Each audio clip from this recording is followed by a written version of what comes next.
And Griffin hits it with 1 left on the shot clock. A deep 3 straight away. Griffin is on fire tonight. He has 16, and that is his 4th 3 of the game. Rogers State down 3, 44-41 out of the media timeout. Wayland only had 2 on the shot clock, and they were shooting prior to that 3, 2 of 8 the second half for 25%.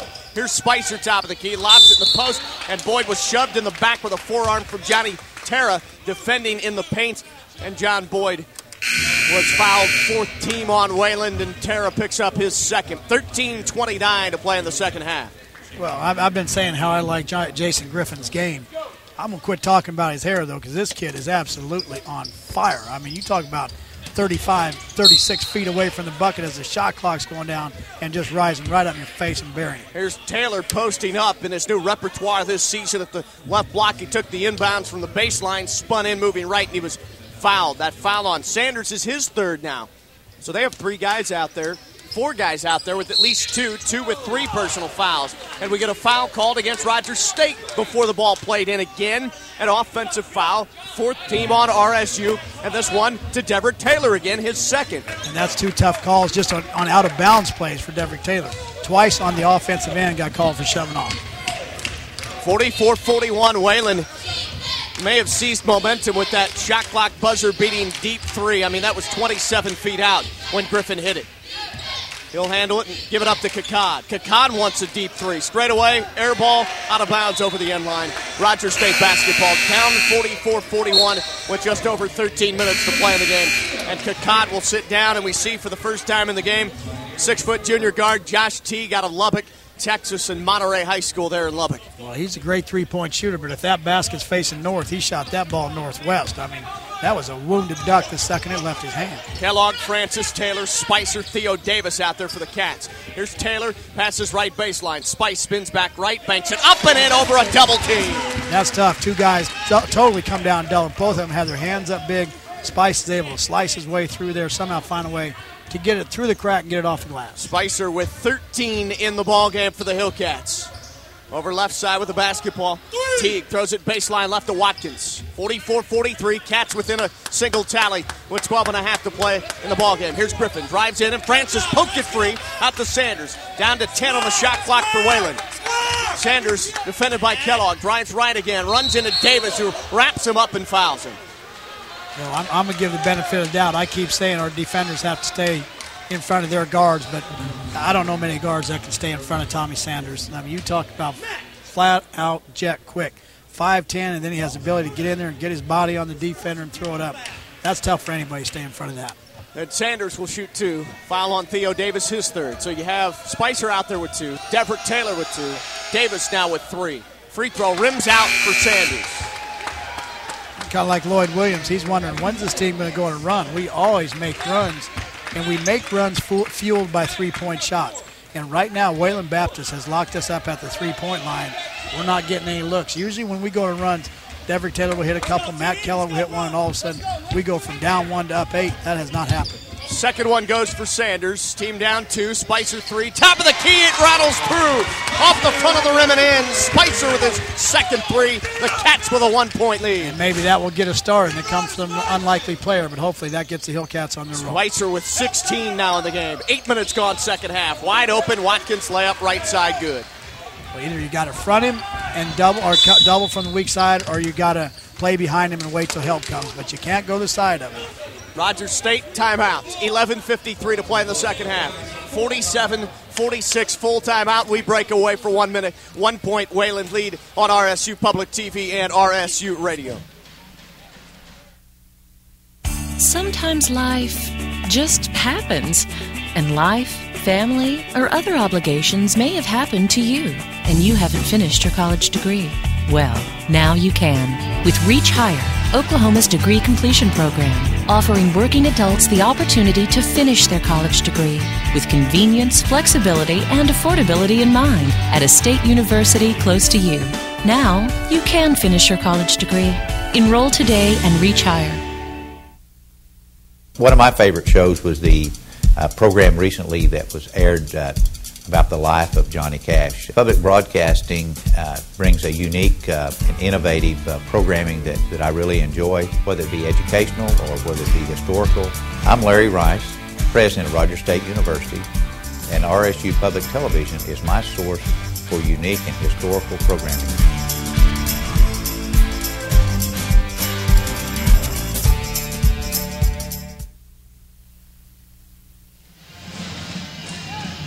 Minutes, 53 seconds to play in the second half from the Claremore Expo Center. Rogers State men try to follow up the women's victory over Wayland. Hillcats defeated 25th ranked Flying Queens earlier tonight, 61-47. Right now, RSU men down a point, 47-46. Out of the Hillcat timeout, Sullivan has it right wing. Top of the key, Kellogg. He'll run left, passed on a wide open three. On the wing, fires it off to Francis. Sullivan, Francis, Kellogg, along with Theo Davis and Sylvester Spicer out there. 12 on the shot clock. Here's Sullivan. Sully drives left. He'll pull up, find Davis. Top of the key. He'll shoot a three. Steps into it and missed it off the right side. Rebound Wayland. Flying Queens earlier tonight victorious, or rather losers against Rogers State. And Pioneers trying to get the split tonight with a victory in the men's game. Right now, 1 point advantage with 11-12 to play in the second half. Post feed, Watkins underneath. He draws a tie-up, and the arrow favors, it looks like, Rogers State. Hillcats are going to have the basketball after the tie-up ensued with Theo Davis pouncing on Bobby Watkins in the lane. Just over 11 minutes to play in the second half. 1 point Pioneer lead. Another opportunity for the Hillcats to take the lead here. Sully will run it across midcourt, marked by Sanders. He'll flip it left wing to Francis. Francis funnels it up top to Spice. Marked by Watkins. Spicer over right wing, fires it off to Sullivan. Head of the circle to Kellogg. Kellogg gives it right back to Lance. Sullivan marked by Sanders. He'll play it to Spicer. Jumper, long two. Spicer misses. Rebound in the lane. Davis, he'll pump fake, pull up, and he's fouled. And Theo will go to the free throw line with 10:43 to play in the game. Foul on Terra will be his third. Team foul number 6 on Wayland. Rogers State men with 5 team fouls here in the second half. So now 3 players on the floor, Silva, Terra, and Sanders for Wayland, all with 3 personal fouls. Theo Davis still on the floor at the foul line. He has 3 fouls and misses off the front edge of the rim. You see Theo Davis go up after double pumping, and foul on Terra, his third. Silva will sit down now, and into the game for the first time, Chase Turner for Wayland.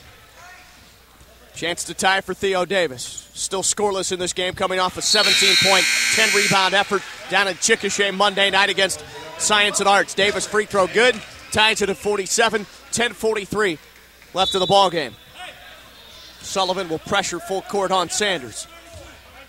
Rest of the Hillcats dropping back defensively. Game even at 47. Just over 10.5 to play in the second half. Between the rings, it's Sanders. He'll dribble to the right side. Throw it up top now to Griffin. Griffin will dribble right, pedal it, give it up to Sanders. He'll drive toward the corner, skip it cross court, far corner, 3-ball. Terra hits it. The big man, Johnny Terra, with his first 3, and Terra has 7. The lead's at 3 for Wayland, 50-47. Cats in a tight one here at home. 10-10 to play. Taylor dribbles up top. Taylor between his legs. Dribbles in. Spin move on Terra to the rim. He's fouled. Won't hit the shot, but we'll have a chance at 2 free throws for the Hillcats with the clock stopped at 10:03 to play in the game. Well, this is that ultimate deal where you let a team hang around long enough, things can happen. You're at the 10-minute mark. In the second half, you're down 3 at home to a team that's below you in the standings. You got to make a point right now. Let's not wait till the last minute. We got to step it up now like it is the last minute and get this lead up here. Taylor at the free throw line, 66% this season. 7th team on Wayland, and he misses off the back iron. Taylor is 1 for 3 at the stripe. He has 7 in the game. I mean, you got to play with a sense of urgency. I'm just saying, say you're down 3, watch the spin move right here. Great job, and he gets smacked on the left arm right there.